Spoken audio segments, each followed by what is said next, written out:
Hey everybody, this is Perch. Talking about the business for a minute. You know, this is advice I think for creators in terms of things they should really care about.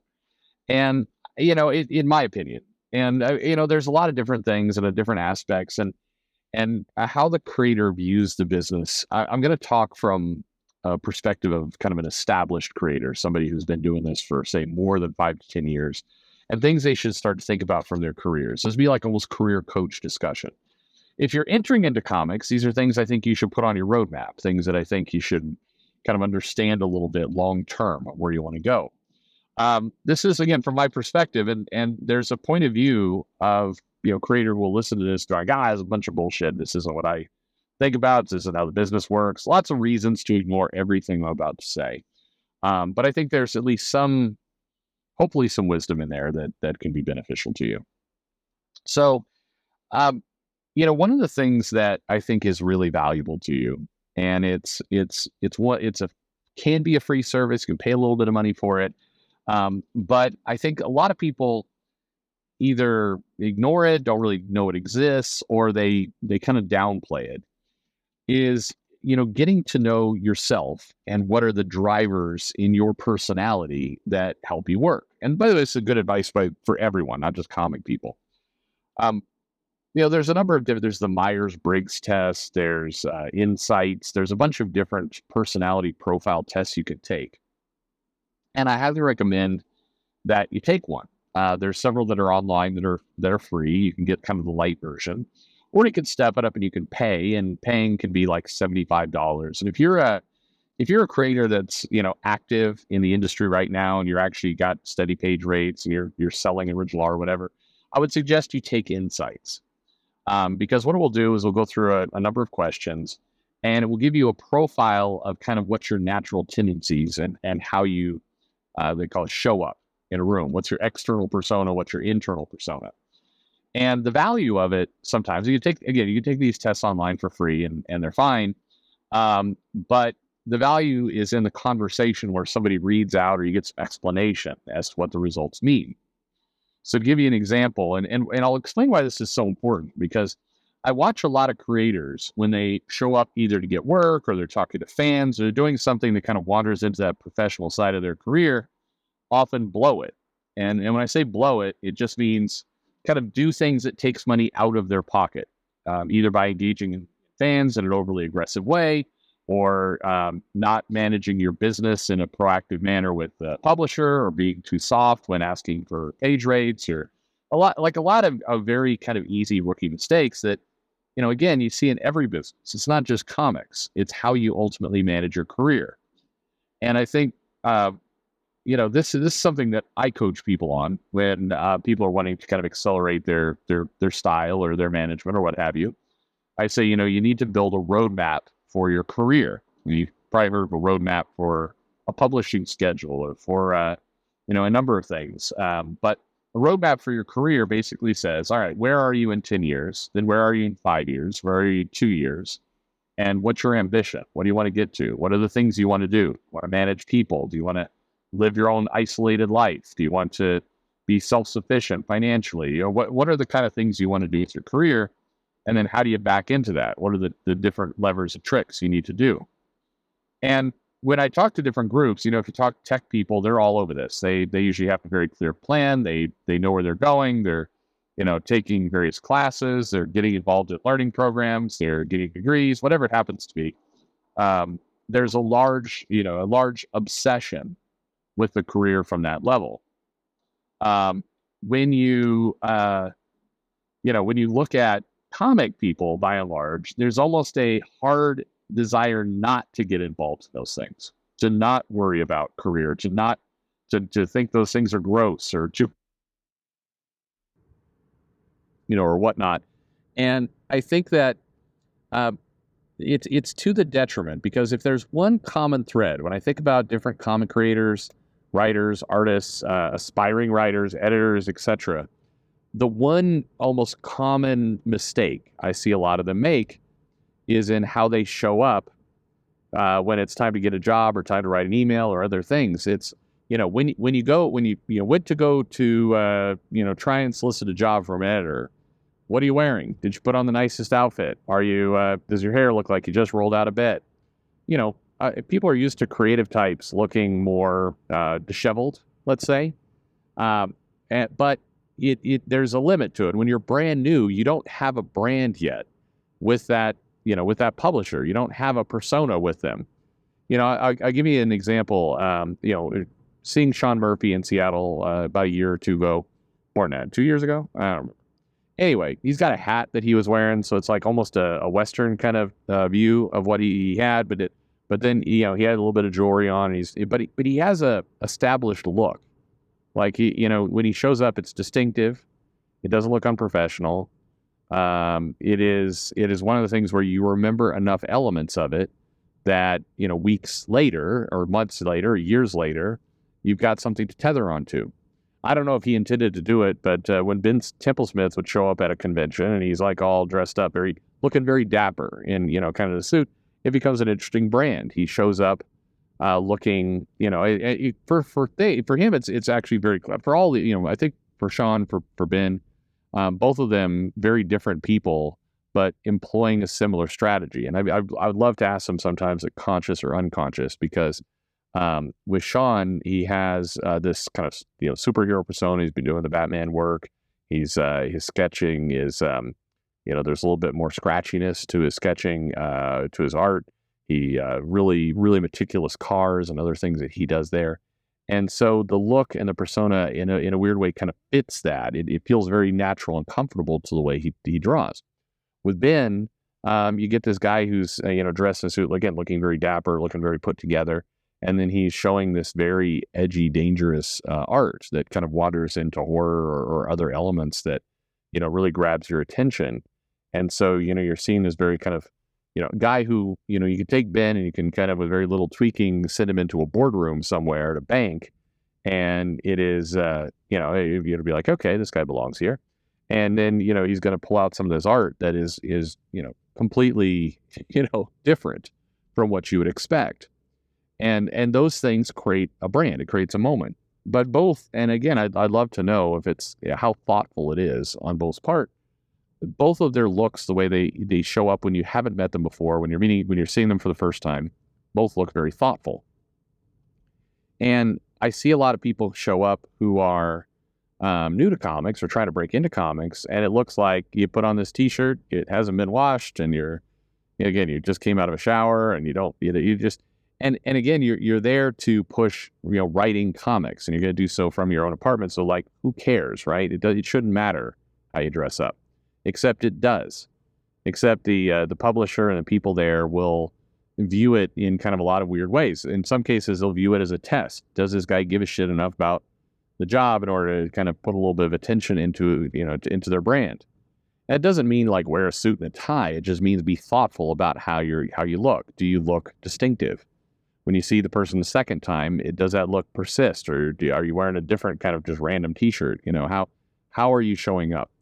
And I think these elements really represent being thoughtful about how you come across. That's why taking this, these personalities. There's a bunch of different ways you could do it. By the way, you could also just have a really good friend who's going to be honest with you about what they see. But that's tough. That's putting a lot of burden on another person, and they're going to tell you things you probably don't want to hear some of the time. So I really recommend, go take that test. It is, again, it's free. You can get one for free, or you can pay a little bit of money, but it will give you insights into kind of what bothers you, what your ideal working conditions are, other personality, and maybe the most important thing of all, other personality types and how to deal with them.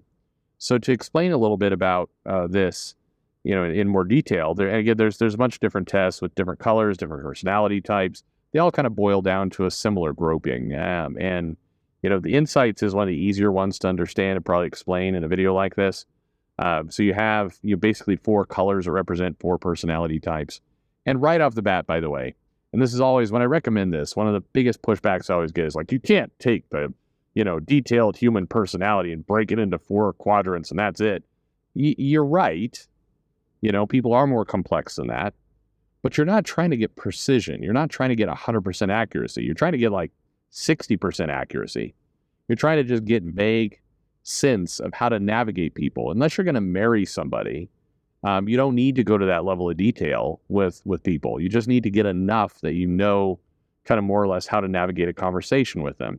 So for example, if you're an artist and you're trying to figure out how to navigate your editor, and your desire from your career roadmap is you'd like steady work, you'd like a page rate increase, you'd like to get onto bigger books. Maybe you're working on, basically you're doing anthology stories, but what you'd really like to do is be the penciler on Batman. Okay, so you're not going to go from a 4-page story in the Pride issue to penciler and Batman overnight. So there's going to be steps between that. What are those steps? Have you thought about them? What would be that career trajectory? Is it you do a short story, and then you're going to do the Flash, and then you're going to do a team up, and then you're going to do a backup for an event, and then you're going to get to Batman? Like how do you get there? But knowing your personality and knowing the personality of your editor and the people you need to go talk to are pretty important. So let me explain these 4 quadrants. And again, it's more complex than that, but really, you have what they call fiery red. So fiery red personality types are driven, they are aggressive, they are, the basic, catchphrase would be, get shit done, tell me the details and then get out of my way. That's red. And by the way, what I described sounds very negative, but it's not. All these personality types have positive and negative qualities. But people who are red dominant just means they go. And so if you're an artist and you're working with an editor who's red dominant, then what you need to do is, basically present what you got, give them a detailed plan, say, in 3 months, this is what I want, and this is what it's going to take to get there. Like, have the plan and just go in with that. The next color is yellow. Yellow is described as sunshine yellow, I think, all very pretty. But these people are super expressive, and they tend to talk a lot, and they tend to want to hear about your day, and they tend to want to present. The most the kind of the negative quality of a yellow personality is that the most important thing of the conversation is themselves. So if you are having a conversation with this person, asking them, how are you doing? What's your career going like? And navigating it that way is important. So does your editor, like if you talk to them, same scenario, or penciler, you want to advance in your career, going in with a aggressive, like, I need this right now, will not work for a yellow personality. They're going to know a little bit about, what are you seeing? What are other comic artists doing? How's the industry behaving today? I don't know. Like, what do you think? That they're going to want to get into more of these esoteric discussions around what's happening. And they're going to want you to ask about how they're doing. Like, so when are you getting the next book? If you bond at that level, they will take you along on that journey, but they value those kinds of friendships. If you have a conversation with a yellow personality person, you're talking 5% of the time. That's what you're in for. The next one is green. So green is kind of grounded, or earth green, they often call it. And that's a personality type of somebody who really wants to know how you're doing. That's more where they get their strengths from learning about you. And so that's where they'll, same scenario again. You're an artist, you're trying to get, they're going to want to know more of the long, I've always wanted to do Batman as a child. I used to think about Batman. They're going to want to have those kind of warm conversations where they really relate to you as a friend. They're going to be people who are going to be like, I'm not just your editor, I'm your friend. That's how they're going to relate. So, in talking with those people, again, if you come in hot, you come into that kind of red personality, it's going to turn them off really quickly, and they're not going to call you back. They're not going to want to talk to you that's going to be the group where they're going to be really attuned to what, people call desperation. If you're like, I need, how's it going with this work? That group's going to really, it's going to turn them off very quickly. Likewise, yellow will be like, why are you talking so much? Why are you asking me about me? So that's, you want to bond. There's a person who, and for what it's worth, a lot of comic book editors fit into this green category. They're a little bit introverted. They are maybe hungry for friends. And that's where you have to kind of relate to them. You have to make it, a little bit about you. You have to reveal a little bit more about yourself. This is going to be the person who's going to care about your family and how all that stuff's going. They're going to want you to ask about more work at the very end, or maybe in a second conversation, not the first, because they're trying to relate to you on a human level. The last bucket is blue. and blue is often called cold, analytical, data-driven. And this is a person where what they really want is the facts. So not in an aggressive way, not like a red personality, but in a hey, again, artist talking to editor. Artist like, yeah, I did 12 books last year, and that was 140 pages. And in general, it took me about 5 weeks to do a 22-page comic. So not quite a book a month, but that's where I'm at. And my hope is that I could expand that in this way. These people want a plan. These people want you to come to them with a pretty baked plan that they can digest and maybe tweak a little bit. But they're looking for you to come with data, insights, and plan. And so again, if you go in hot like, I need this, they're going to go, whoa, slow down. Give me the details. I need the details. You're going too fast. If you ask them about themselves, the blue personalities would be like, I'm fine. I don't want to talk about that. Green personality will say, I don't really care about your childhood. What are you trying to do here? That's kind of how you relate. So again, there's a lot of nuance. A lot of these personalities blend. And one of the values of taking these tests is you find out what you're naturally like and then what you're like in front of other people, because they're rarely the same. A lot of people go home and I just want to veg on the couch and play video games. And then they may go to, out to work and, they find themselves life of the party, but it takes a lot of effort to get there. So anyway, my point is, and doing this video is like, look, learn about yourself. This turned out to be a longer video, but learning about yourself is really important. I think learning about yourself is how you become more powerful, and then learning how you relate to others.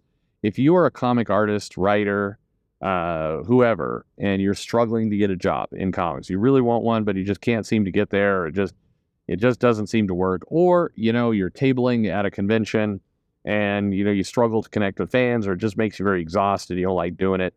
Studying this stuff is really important. Which personality are you? What are you naturally like? And once you know that, it helps you understand now, okay, so how do then I need to relate to others? And if you put all these things together, what you find is that, you become more powerful, but you become more comfortable and more natural in these settings. And that is, that's just a huge benefit to you. And so I put this entire video, and it's all about personality and about feelings and emotions in a lot of cases. And it's very easy to, ignore a lot of what I just said. But I'll tell you, if you can master this, and it's not that hard to master, 1, your career will do better. 2, you will get more powerful. You absolutely will achieve a lot of, you'll achieve a lot of your career goals, but you'll also feel better doing it. You'll just be a little bit more relaxed in these situations. I'm sure, there's parts where, you are a red personality. You just want to get shit done. That's where you are. You're driven.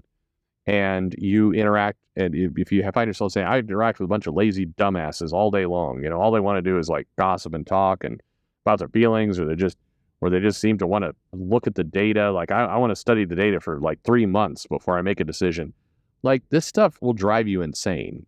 But if you have a good grasp of what's going on and how these connections work, it helps you. And so that's my little bit of advice for today. In comics, a group of people who often really struggle to relate to other people. The introvert side is high, and there's also just not a lot of business discipline where you'd learn this naturally in a workplace. If you master this, and the aha moment is like, if you look at some of the comic creators who've been very successful, but they don't really have a lot of talent, but they're still successful anyway. They probably are really tuned into this. It helps them relate to people, and that helps them do their job. Anyway, there you go. Hope that's helpful, or at least not dull. Tell me how much bullshit it is. I know, psychotherapy, who needs it? Thanks for listening.